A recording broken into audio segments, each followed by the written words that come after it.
At the Quai d'Orsay in Paris, the French Foreign Minister Robert Schuman gave a 3-minute speech in which he laid the foundations for the European house, in which today 800 million Europeans live together in peace.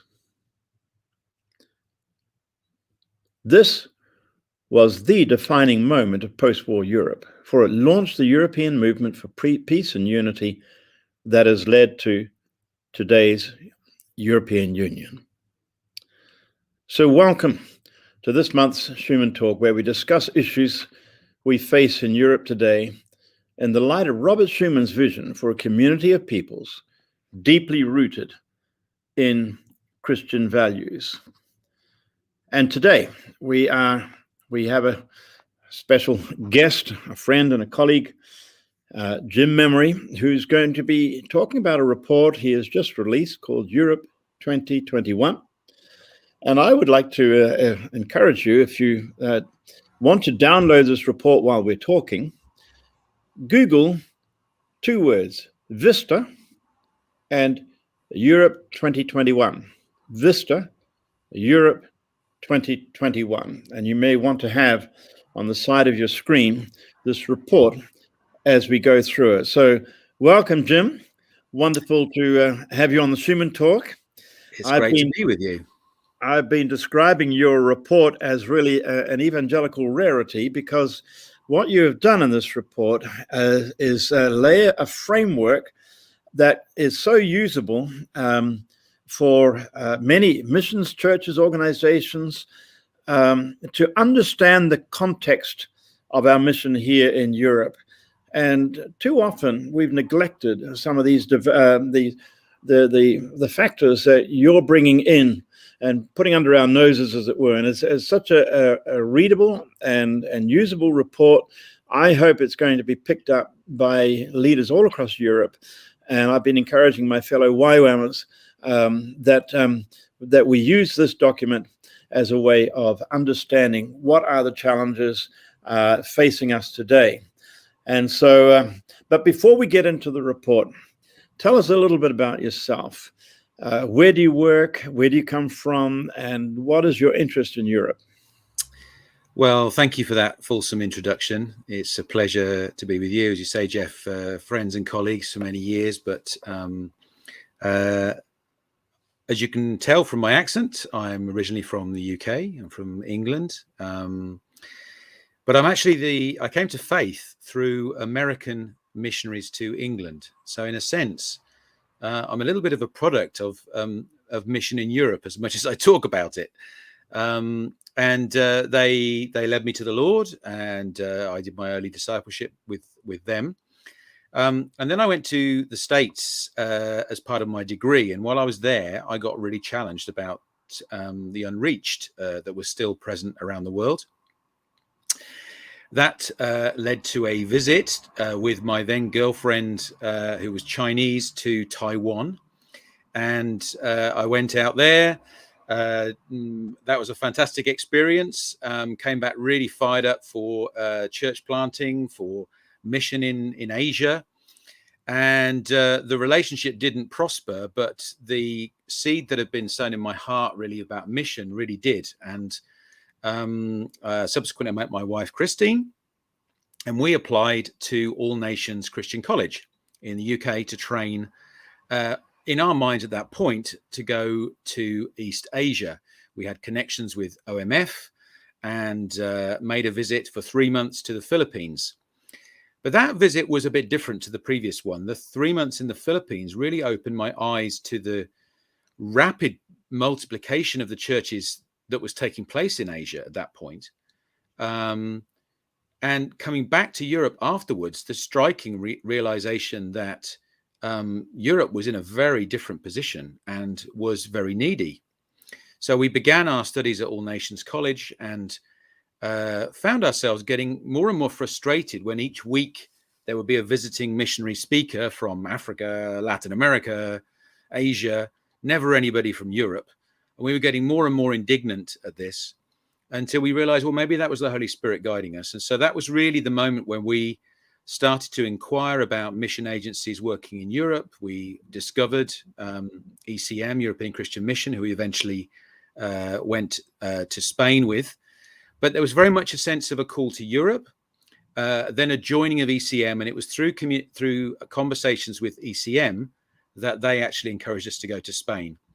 And so we did that. We went out to Spain with our family. At that point, just one baby daughter. Two children were subsequently born in Spain.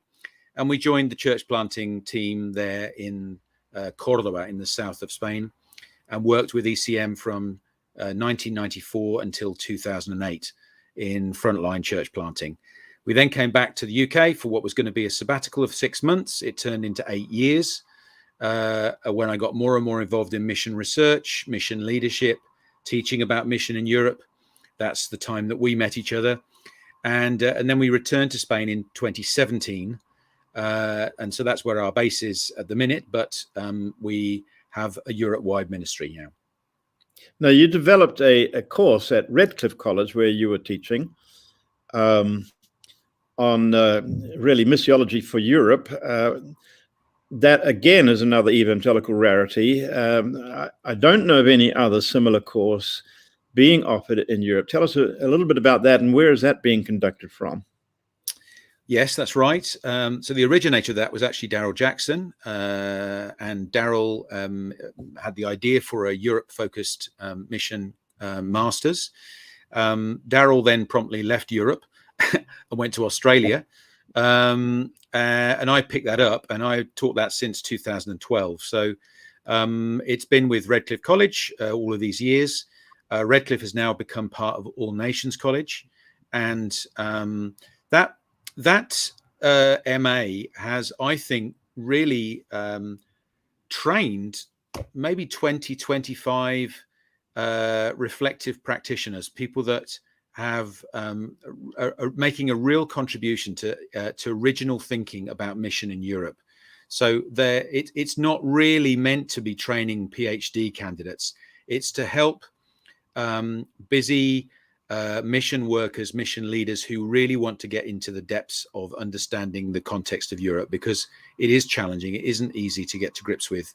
Europe is so diverse, such a dynamic context. And so to have a little community to think through that has been really important. I am still teaching the modules through All Nations, but the formal MA program will depend on accreditation, as these things often do. So it's not open at the minute for a full MA. So just to clarify, at this point in time, Redcliffe College is actually merged into All Nations College. Is that correct? Yeah. And how much would you say this report reflects the course, the content? It does have some overlap. Obviously, in a course, you can go much deeper. And I think some of the issues that we have discovered as we've gone forward in developing the MA course are reflected in the module, but I think in the writing of it reflected in the report. But if I was to rewrite the module today, I'm sure that the report would actually change some of the content in the module. I certainly didn't expect technology to be a feature, but now I think it is a vital one for our thinking. Likewise, we didn't used to talk so much about gender issues, but I think those are really critical for understanding the European context right now. So that's always it's not a static thing. It's always developing. Well, this is something you've been thinking about for the last decade. Back, I remember hearing you tell us about this at an event that was being held at Redcliffe, and you talked about 5 crises facing us in Europe, and I invited you to come to Dublin to share about that at the State of Europe Forum. You talked about this perfect storm coming, all these different crises coming together. And in some ways, you've unpacked this further. You begin with those crises, but then you talk about, all right, let's understand the spiritual content and what are these implications then for missions. And let's look at the content, the list of chapters or sections. You've got basically 4 sections in the report, and we'll ask you to walk us through these different sections. So perhaps Irina, who's helping us behind the screen here, she's putting up these slides here. So the first section is on Europe today, general context, and here we have missionaries taking seriously the political trends, economic trends, social trends, environmental, technological trends. And so we want to look at that further, but then what are some of the spiritual trends that are shaping our mission field of Europe? You sometimes mentioned Leslie Newbigin, who was a missionary to India last century, came back after retirement to England and recognized Europe as a totally challenging mission field, and began to open up the eyes of church workers and mission leaders in Europe to look at Europe with new eyes, recognizing it as a mission field. And so you're kind of standing on his shoulders and trying to unpack this further for us. Yeah. So just before I go into the detail of the report, I just want to acknowledge that the report carries my name, and any faults are down to me. But before I could possibly put this out there, I felt it was necessary to seek the critique of about 30 key leaders from across Europe. People like yourself, Jeff, who I respect and I know that understand and have a different perspective than I do, to make sure that what I was saying was not just one point of view, was not just one person's slightly twisted way of seeing things, but that took on board how someone from Eastern Europe sees things, that listen to perspectives from a pastor, from a mission leader, and so on and so on. So this report was the product really of a process of thinking about it from a mission agency perspective, from ECM using this as a strategic document, thinking about that and its implications for us. Mm-hmm. And then the mission encouraged me to make it available more broadly. And so I reworked it with those 30 assessors. So it's a joint effort, as it were. So starting with the general context, the political situation in Europe is one which is difficult to describe in just a few words, but I highlighted four key things that I think that are going on right now: nationalism, Brexit, the influence of Russia, and the perhaps invisible but no less significant influence of China. And in the case of nationalism, that's one that perhaps we're most familiar with, because it is in so many ways a European virus that keeps coming. We recover from it, but it sits dormant in our body, and then resurfaces again after 30 years. It seemed like with the EU, nationalism was well and truly put to bed, and yet it's there bubbling under the surface, if I'm not mixing my metaphors. It's a real challenge. Would it help to bring up the first map that you have in your report there, the rise of nationalism in Europe, in front of us? Yeah. So I mean, in the graphic in the report, it just gives some idea of the percentages of those who are frequently voting for nationalist parties now across Europe. There are countries which, until very recently, like Spain, where I've been living, which didn't have really a significant far right party, and yet in the most recent elections, Vox, the far right party, got a very significant proportion of the vote. I can't remember off the top of my head, but I think it was around about 16 or 17. What does it say in the report there? Yeah, 15%. So it's really a challenge, and not least because as Christians we're often not conscious of nationalism and how it influences us and makes us. We struggle to be critical of our nation. and therefore it's something which we do need to have present. It is not a case that I'm arguing for a disestablishment of the nation state, but that we remember that our nationality as Christians, our citizenship in first place is always in heaven, and any national political debate often can become a problem when it puts the nation first and our faith in second place. So I talk a bit in the report about that in detail. Brexit, I don't need to talk really too much about that. I think that's in some ways a product of the nationalistic spirit that there has been bubbling away in the background in Britain.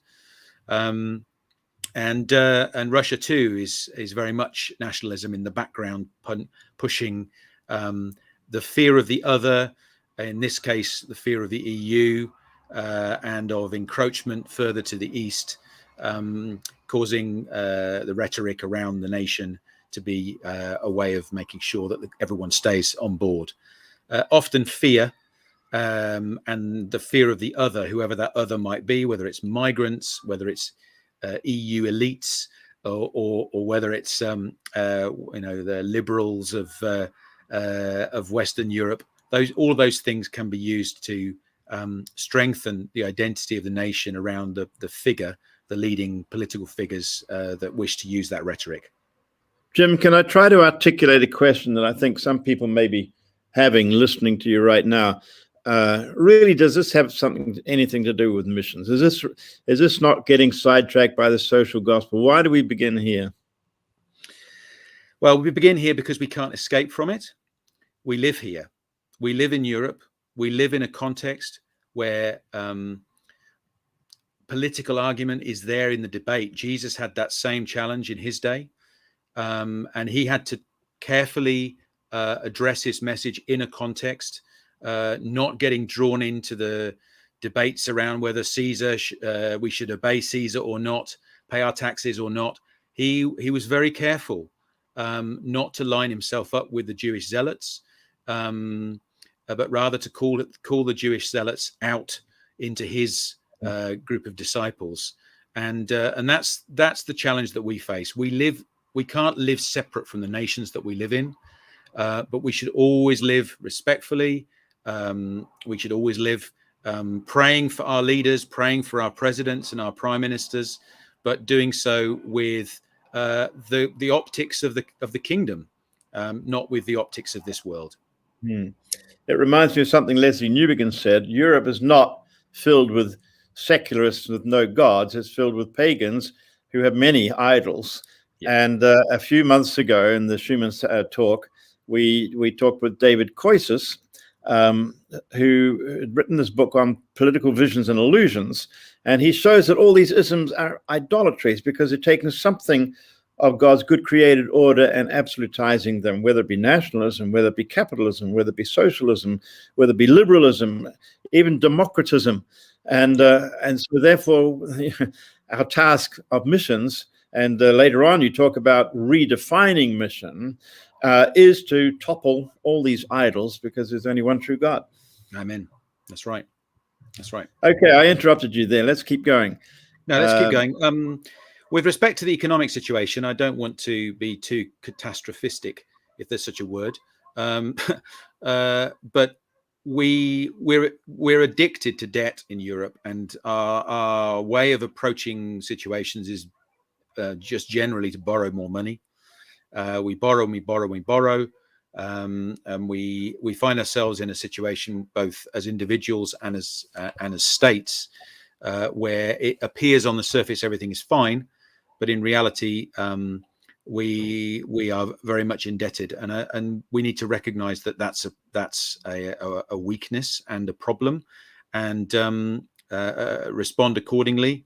Again, I don't want to go into great detail with that, but in the report it says quite a bit on that. Jim, I just want to read a sentence there. You say you do not need to be an economist to realize that if you have to borrow 100 euros a month for every member of your family just to keep putting food on the table, then something's not quite right. So you're sending out a warning there.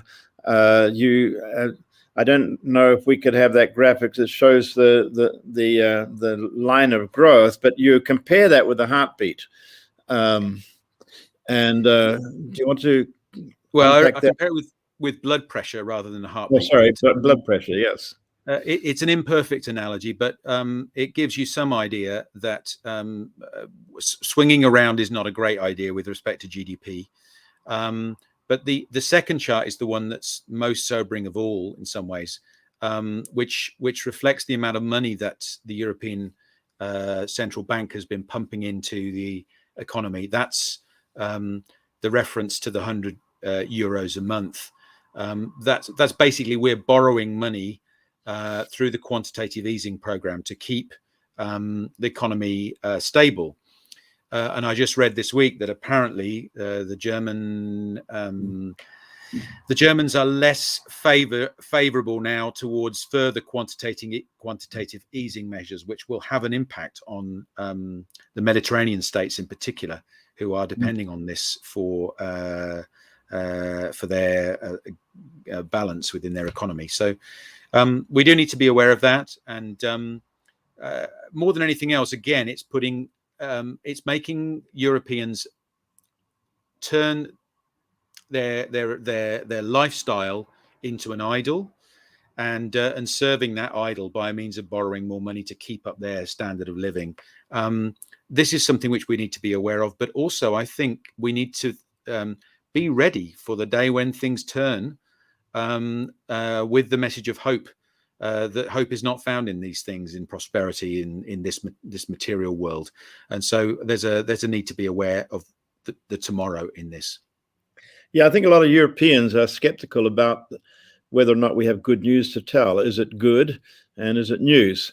And I think you're helping us look seriously at the context to ask now, in what sense is our message good, and in what sense is it news?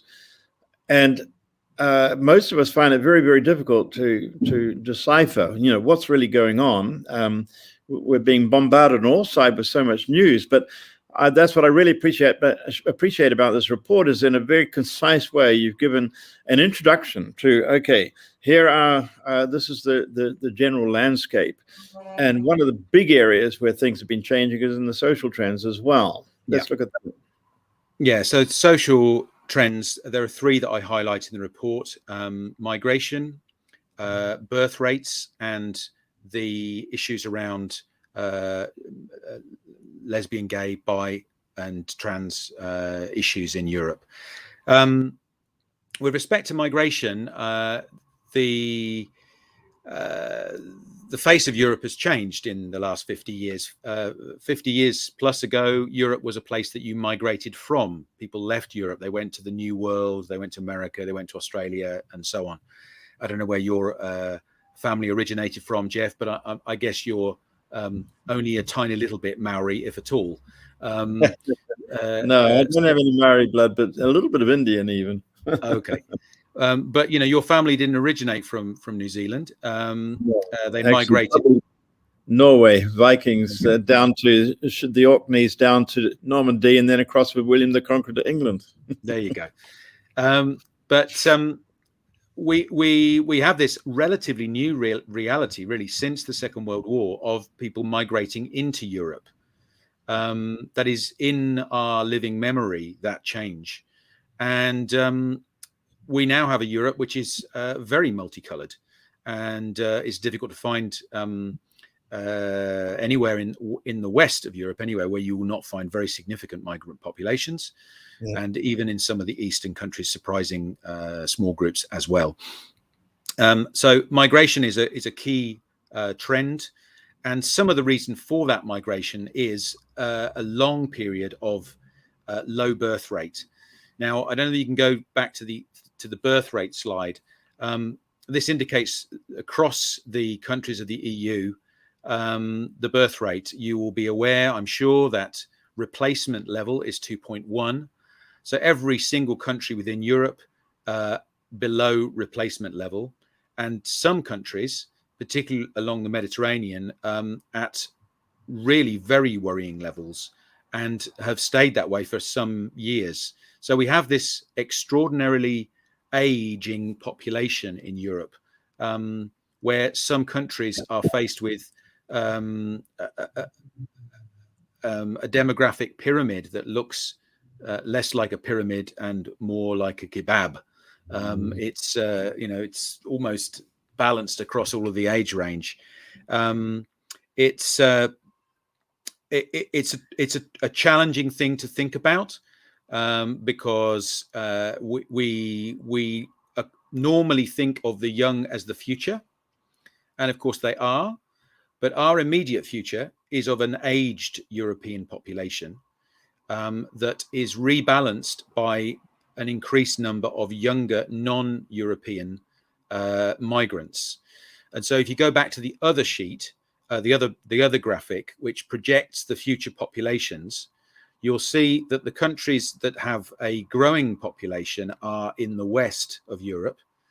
The only reason for that is because that is where the migration is coming from, both within Europe and migration into Europe from other countries. That's why they are in a positive situation. If it wasn't for migration, all of the countries would be different shades of red. Okay, so that's the reason why. Explain why you've just shown us that none of the European nations meet the 2.1 for sustainable population. How come these Western nations are expected to grow? Purely, they are effective at drawing, attracting migrants, basically, partly because of their burgeoning economies, partly because of their more generous social provision, partly due to the effect of already existing populations being a pull factor to others from that same place. Obviously, these are projections. They could be wrong, but that's the way that these statistics are pointing. So some of this migration is coming actually from within the EU, Central and Eastern Europe, for example, coming to the West. Yeah. A smaller amount, about 100,000 a year, I think your report says, is coming, say, from Africa and the Middle East and other nations. No, it's more than that. It's more than that. It's the inward migration, even ignoring the extraordinary period around 1516, where there were extra numbers as a result of the refugee crisis. But generally speaking, between a million and 1.5 million inward migration takes place every year, even in stable times. Okay. What really hit me was a statement that said that the countries, the 10 countries with the fastest shrinking populations in the whole world are all in Europe, and you could have said Central and Eastern Europe: Bulgaria, Latvia, Moldova, Ukraine, Croatia, Lithuania, Romania, Serbia, Poland, and Hungary. Yeah, that's arresting. Yes, it is, and those countries are very well aware of it. You can actually look back at the figures since the fall of the Berlin Wall, and in the Baltic countries, the collapse in the population has been very marked. In some cases, we're talking as much as 20, even 25% of the population has gone down since then. Well, I know I'm getting ahead of myself, but let me ask this question. What's that going to do to the shape of missions? We're going to have many older people, or a greater proportion of the population older, being supported by a smaller proportion of younger people who themselves are having to face student loans, etc., etc. The older people in some parts of Europe get a generous pension that is being supported by these struggling younger generations. Yeah. What's this all going to mean for missions? Yeah, well, it is. It's the tension is building up. Just this week, you may have picked up that in the UK, the British government have just approved, or the Parliament has just approved, an increase in national insurance contributions to pay for social care. which is not only limited to older people, but includes many older people. But it's being done, or basically the young, through their work, are helping to sustain this greater and greater burden of older people needing social care. At some point, that the whole thing becomes too big to cope with, but that's replicated across Europe in many places because of this demographic effect. So it will have an impact on mission, positively and negatively. When I'm thinking positively, I think, wow, this is going to be an awesome time for reaching older people, for new ways of doing evangelism. That we need to, maybe we should change it from YWAM to old people with a mission. That may be the future. That might but be anyway, more expression, actually. Yeah. Listen, we're going to scroll down to the environmental, but before I do so, let me just say to those listening and watching, you're most welcome to make comments and questions on Facebook and YouTube, and hopefully we'll find some time to address those. And you can also find the direct link to the report if you had difficulty just Googling for it, and you can just click on the link, and that'll be easier than Googling. Let's scroll down to the environmental trends. And here again has been within evangelical circles globally. This is quite controversial, and a lot of conservative evangelicals have questioned whether or not there is a real problem. However, I think younger people, younger European evangelicals have no doubt about it. Do you want to comment on this? Yeah, I think that's true, although everything I've heard in the last few months seems to suggest that finally the coin is dropping, even amongst those more conservative voices, particularly in the US. I think there's a realization with some of the recent events there that this is not just a blip. These are coming around again and again and again. The chart you can see, the chart you can see on your screen indicates the development in global warming since the Victorian period around the world. And as you can see, there is much greater variability and a more pronounced effect of warming that has taken place within Europe.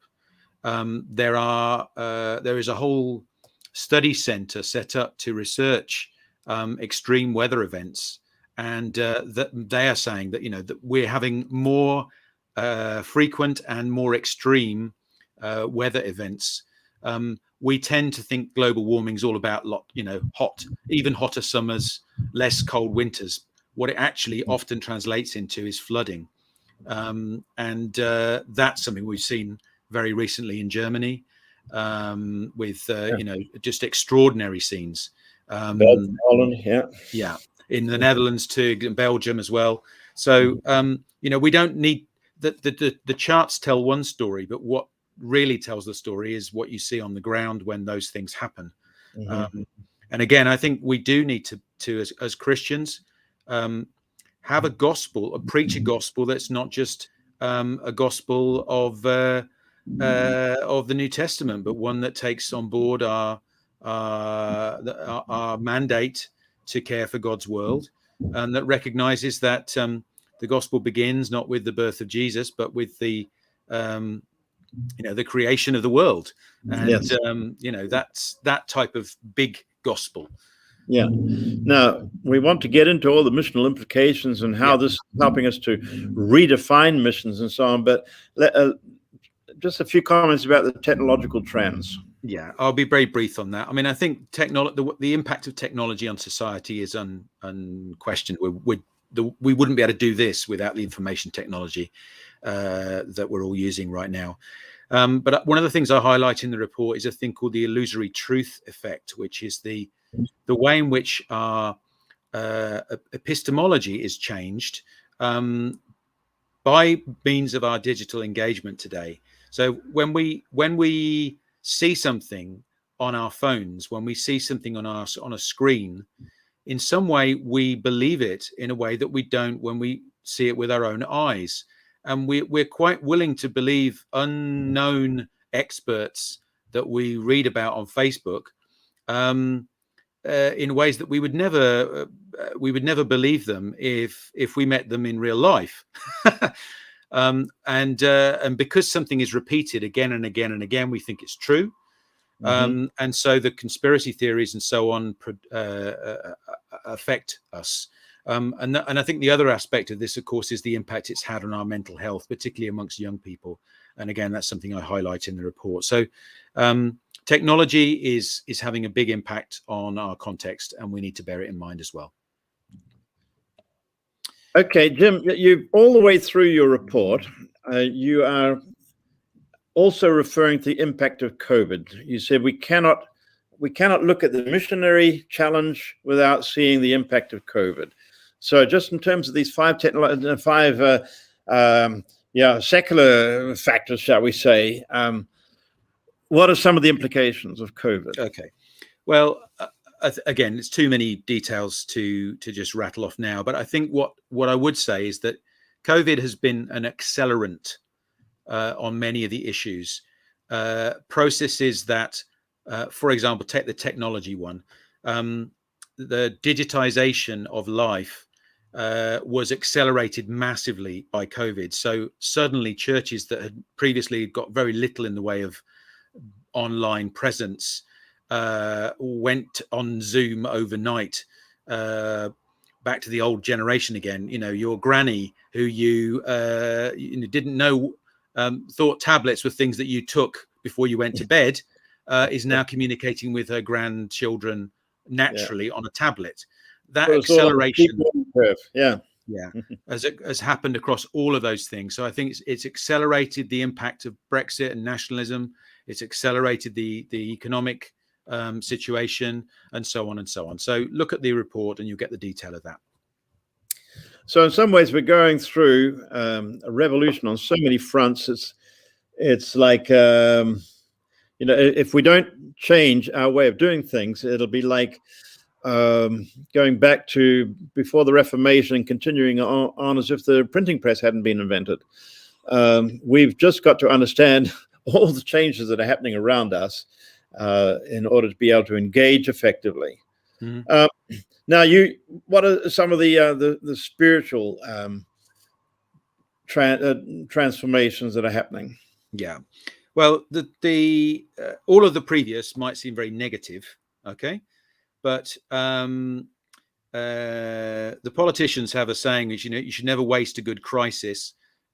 God has a way of working in the midst of crises in an incredible way. And one thing I did in the early part of researching all of this was actually to look back at history, and that rather than thinking, oh my goodness, we're in a crisis now, if you look back through Europe's history, it's almost perpetually in crisis. Almost every single century has its own crisis in one or more of these areas.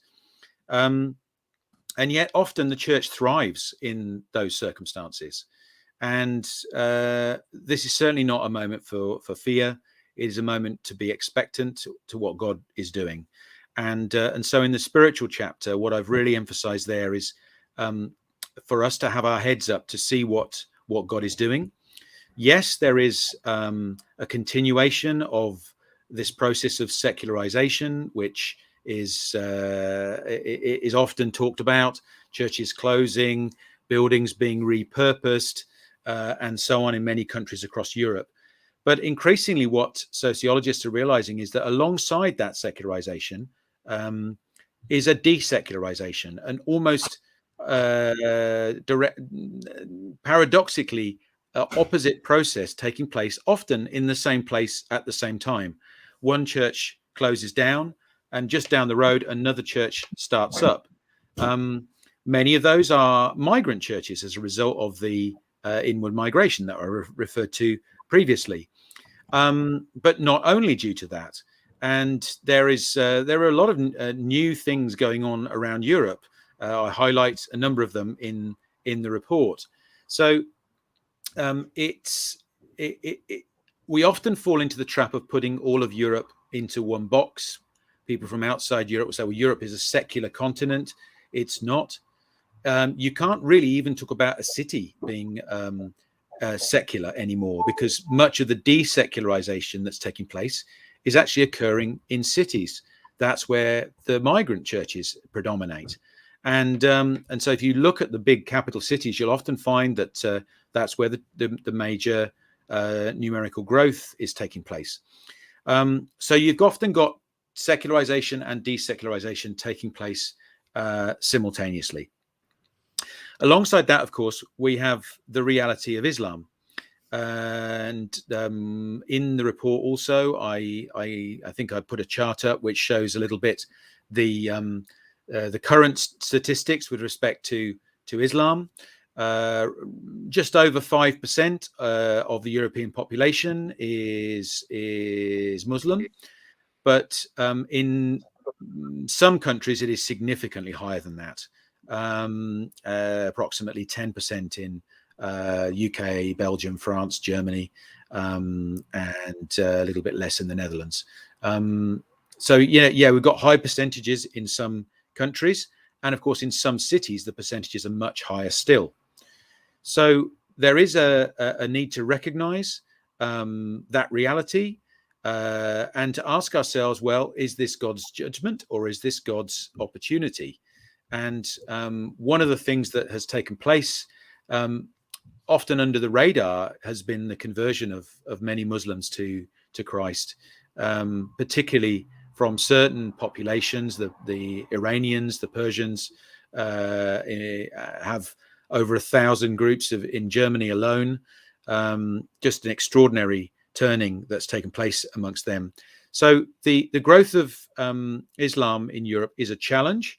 Of course, we should not be naive about the forces that are at play there, but we should also be hopeful and look for the opportunities to engage with our Muslim neighbors. Many of them are more open to talk about spiritual things than many apathetic native Europeans are. And then in the report, I also go on. Yeah. So let's now, what you've sketched now, 5 areas that the landscape of Europe in a secular sense, and then you looked at the spiritual. Now let's start looking at what this is all going to mean for missions. What are these trends and missions that you unpack, and what are the key implications that you see as the way we need to start doing things differently? Yeah. Okay. Yeah. So the second part of the report looks at the spiritual situation, and the third part at the changes in the way that we think about mission. So I've used these terms: mission redefined, mission relocated, mission redistributed, and mission reoriented. What I mean by that is that mission has been redefined, particularly in the last century, to understand it as something which is God's mission. It's God's prerogative, not ours. Mission for many previous generations was something that the church did. They had mission departments, and that was seen as being an activity of the church. Now we're coming to ever greater realization that it is God's mission, and we participate in it. We join in with what God is doing, and so there's been a change in our language, and we need to recognize that and understand it. So I've given a bit of time to explaining that. I then talk about how mission has been relocated. There's a growing realization that mission is local. We always have emphasized the global aspect of mission, particularly if you come from a more sort of traditional missionary stock. That was to the ends of the earth and all of that language. There's a realization ever more that mission is something that takes place at close distance. It is about discipleship, of reproducing your life in another. It is local and indigenous.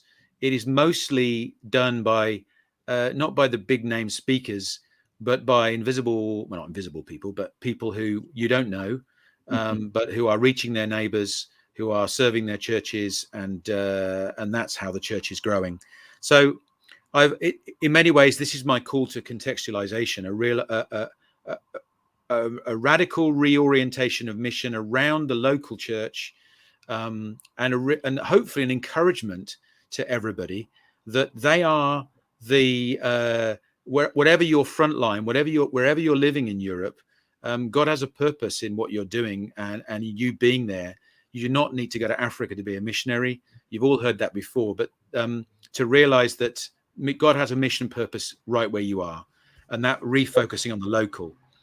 And why when we often said go means a change of location, but actually, and you are saying it, yes, that it actually meant traveling, but you're showing the new locus of mission is actually can be in the neighborhood, and we are to join God in the neighborhood because that neighborhood has brought the world to us. Absolutely. And the whole thinking of missions being turned upside down. Yeah, and that's where the redistribution, the third aspect, comes in, because God really has redistributed things.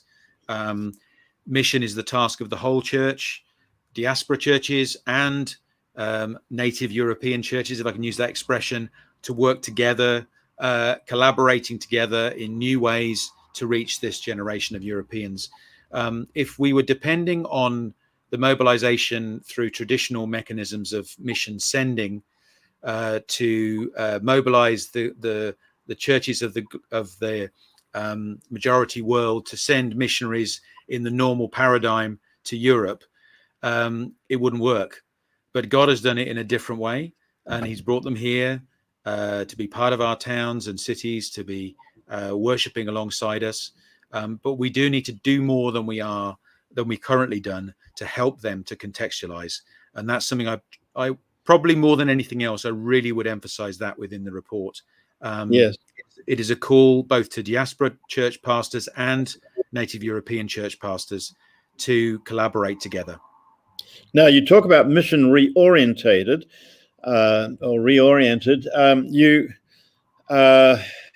And there you're talking about a mentality. I mean, so much of the mission movement that came from William Carey onwards and so on was a time of colonialism, and it's affected our language, affected our thinking, and a lot of that thinking is still around.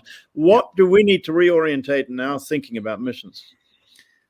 Well, I think we need to repent, Jeff, to be honest. We need to repent of our focus on success and measures of God doing what we want him to do, and reorient our motivation around the motivation of love. And it's a strong thing, a call to repentance, but I do think we have turned success all too often into an idol. When every evangelical book is sold, this pastor took his church from 20 to 20,000 in 10 years. Read his secrets, and you can do the same. And that for me, that's a different kind of idolatry, where we turn numerical growth at whatever cost into an idol. So that's a strong thing to say, but I do think we need to reflect deeply on what our motivation is. How do we value success? What does success look like? People are often asked that question, aren't they? Well, how do we define it? Is it faithfulness, or have we made a God of what we call fruitfulness, but in reality it's about our own idol of success? So I do think we need to think carefully about that. So the implications. Yeah, go on. Well, before we get on to that, page 40 at the bottom there, you got a very good, succinct summary of how missions is being redefined as Missio Dei, that is God's mission that starts in Genesis, and it has to that embraces issues of justice, it embraces issues of stewardship, looking after God's planet, as well as issues of evangelism and discipleship and church planting and so on.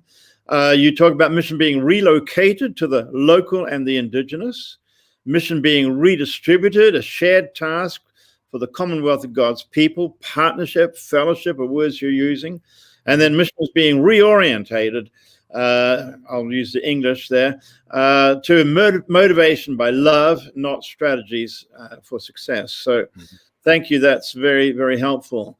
All right, you're about to say something about implications for missions in Europe. Yeah, so the final section really is in briefer terms, going through each of those 15 areas and challenging with some of the implications of this. So I talk about nationalism and its dangers and the need for the church to speak prophetically and perhaps in a costly way around these issues.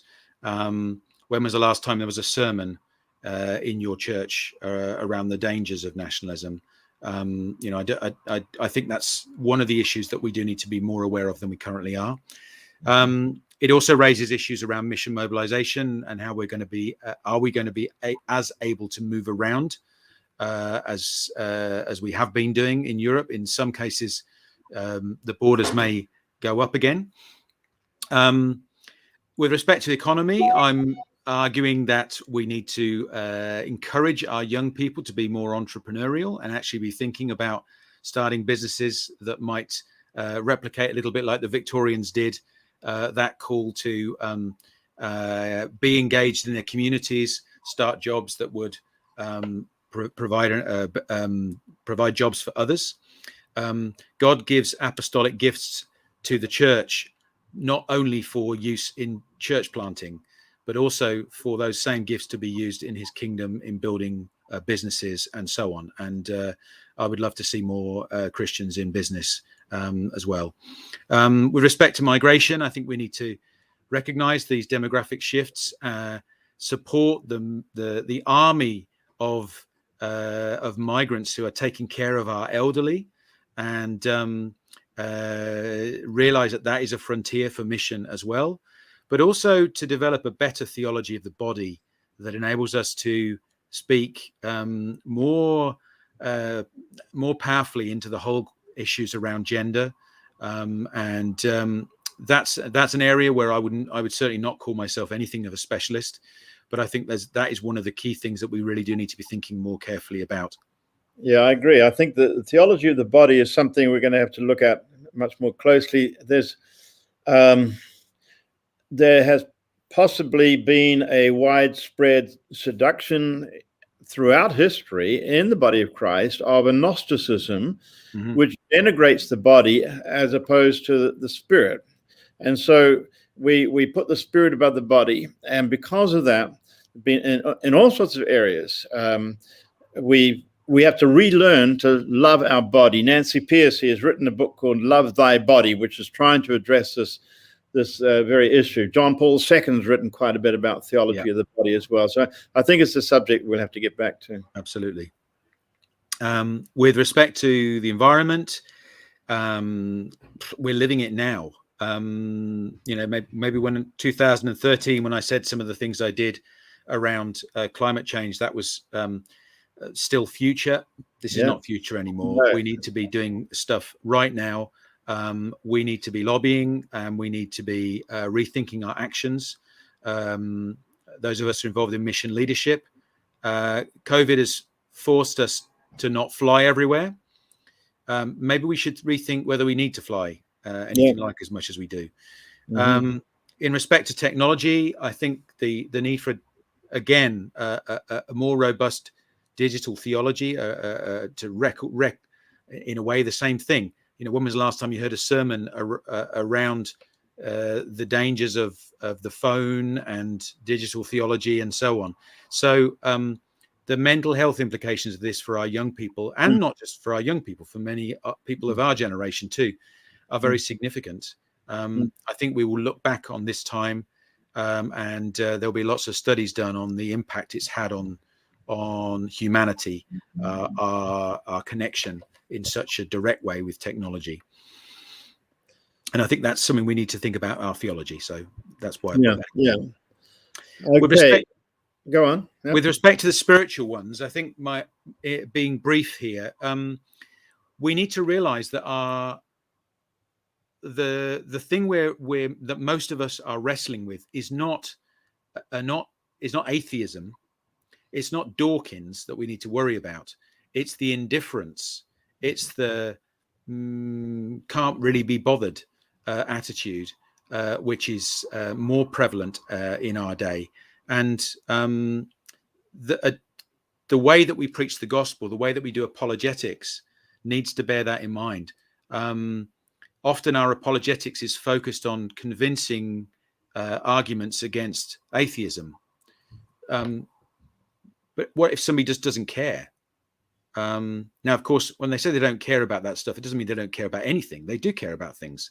So how do we attune the gospel? How do we contextualize the gospel for people whose cares are other? And we need also a discipleship that is robust enough to deal with the suffering that people are living through now. So lament, which we've all learned to do a bit more this year. Again, I think God may be using that to teach us all a bit of theology of suffering that we'd forgotten in Europe. Mm-hmm. Now, somebody has asked the question, can we write down these different points of the summary? Well, that's actually what Jim's done in his report. I would really encourage you to, all the listeners, to download this yourself and take time to go back through and maybe print it out and underline the sections that you really would feel would be relevant. I think, Jim, what you would love to see as a result of this report is that churches and Bible seminaries everywhere would reevaluate the way we look, the way we're doing everything, the way we're thinking about missions, the curricula of our different seminaries and so forth, in the light of the increasing urgency that, for example, is being shown in the environmental issues. Yeah. But you just touch on a huge thing, a huge challenge that's coming. That's artificial intelligence. How this is going to shape so much the way of our life, and if we keep living according to the lessons that perhaps our pastor received when he was at theological or she was at theological seminary, we're going to miss the boat. We're not facing the issues that face us in Europe today. Yeah. And this is only 50 pages. Maybe that's a lot of reading for some of us, but on the other hand, there's a very clear oversight. I encourage us all to really take it seriously and bring it to the attention of others, that our pastors and leaders of our own organizations. Just coming back once more to COVID and overall assessment, you have laced the story of COVID through all the whole document, but in terms of, well, sometimes we've used the word post-COVID, but I'm not sure if there's ever going to be a post-COVID anymore. There is a post-flu right now, but now that COVID has become a reality, how is this going to affect the way we do church and mission? Well, I mean, that I do look at that in some sections of the report. Read the Implications chapter. We're running out of time, I've just noticed, and there's no time, so that's okay. Yeah, okay. We'll wrap up. Yeah, but I do think COVID is going to have a big impact. I think in respect to simple things like attendance, the likelihood is that churches will lose some of their members through COVID, not only because they've died, but they simply will not return. The practice of religion is something of a routine, whether we like it or not. It is something that we do on a regular basis, and people have done other things with their Sundays over the last 18 months. And some people have said, you know what, I don't really want to go to church anymore. And so I do think there will be some churches that will lose a proportion of their people.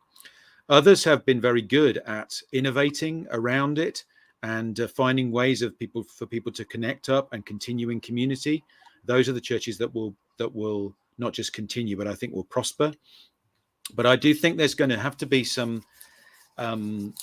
rethinking around what Christian community looks like, and we can't just rely on the routine to keep people attending on a Sunday.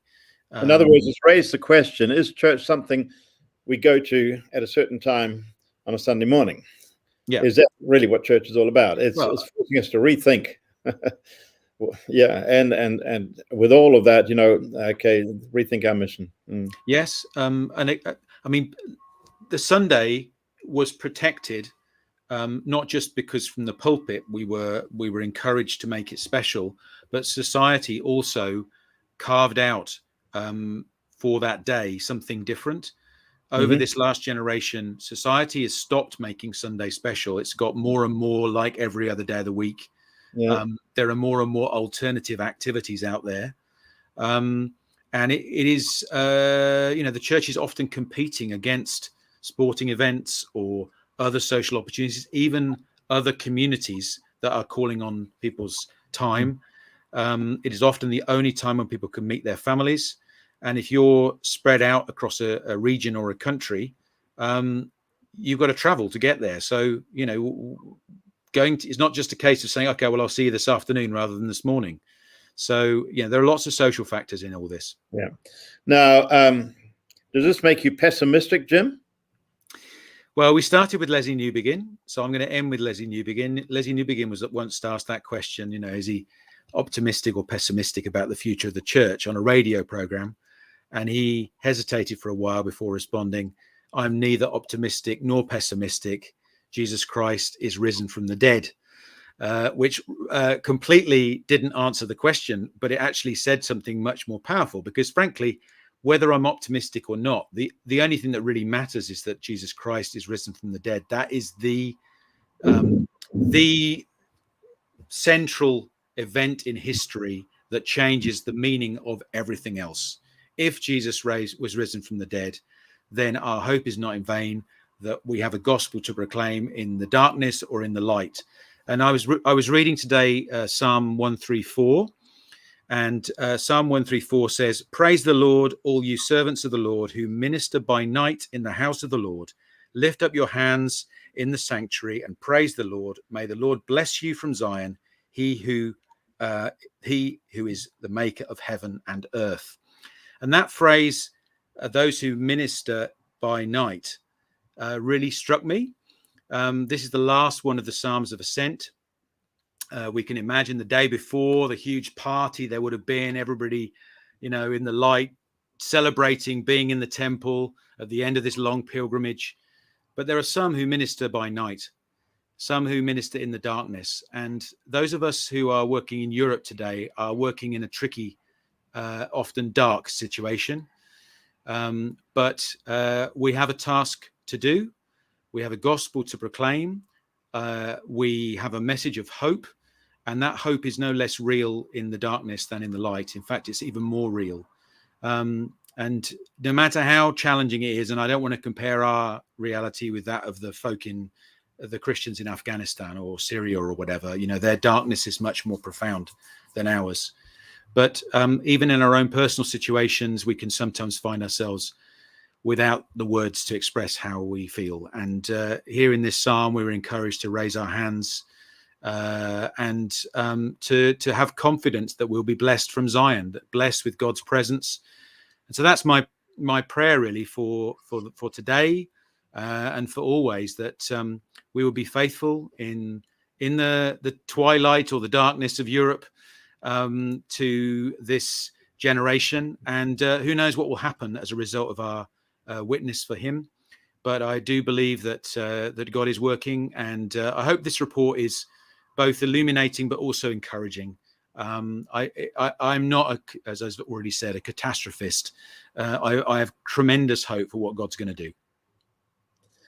Yeah, I think people sometimes forget that Jeremiah was not a doom and gloom prophet. He was a prophet of hope. Yeah. And you've warned us against making a God of success. You just talked now about faithfulness. And you quote from Galatians 6:9 right at the end of your report, saying, so let us not become weary in doing good, for at the proper time we will reap a harvest if we do not give up. Amen. Thank you, Jim. This has been extremely encouraging, extremely enlightening, and I hope it is the start of a journey for many of us to really dig deeper into the issues that you've so succinctly placed before us in this report. Thank you very much. And I just want to invite everybody to join us again next month. I'll be in Berlin in a couple of weeks, and right at the time of the elections. And perhaps this is not definite, but we do possibly want to look at a post-Merkel Europe. What's this going to mean for us and for the kingdom of God? So we want to thank you for joining us all, and thanks Jim especially, and Arena in the back room for making this all possible. And we'd love to join again next month on the 9th day at 6 o'clock. I don't know if that was clear at the beginning, but we do it on the 9th day of each month at 6 o'clock because it was the 9th of May in 1950 at 6 o'clock when Robert Schuman gave this 3-minute talk, which really laid the foundation for the European house. And it was his Christian motivation that gave him a vision for the future of Europe in very, very dark days. And we are facing uncertainties in the future too. Let's approach it with the same faith that that God is the one who holds the future. Amen. Thank you very much. Thank you.